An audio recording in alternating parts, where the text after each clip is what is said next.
पैसा कमवण्यासाठी लोक काय काय करतील याचा नियम नाही. काही लोक चांगल्या मार्गाने पैसा कमवतात तर काही झटपट पैसा कमवण्याच्या नादात नको तेच करून बसतात. असाच एक धक्कादायक प्रकार नोएडातून समोर आला आहे. ते पाहण्यासाठी चॅनलवर नवीन असाल तर चॅनलला सबस्क्राईब करा.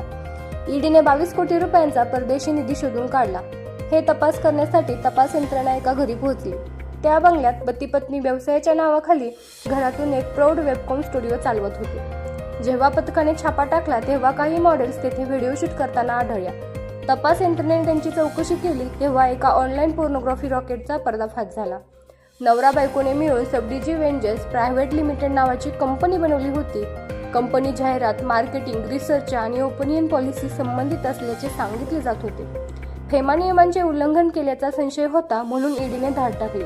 तेव्हा सत्य समोर आले.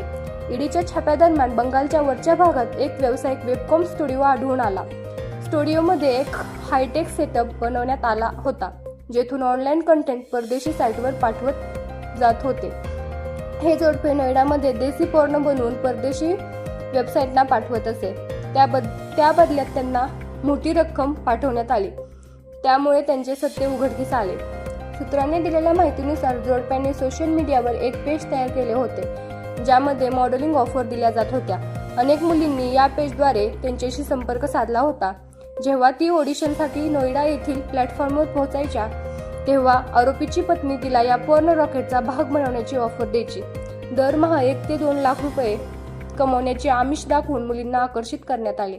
या रॉकेटद्वारे 500हून अधिक मुलींना कामावर ठेवण्यात आल्याचा संशय तपास यंत्रणेला आहे.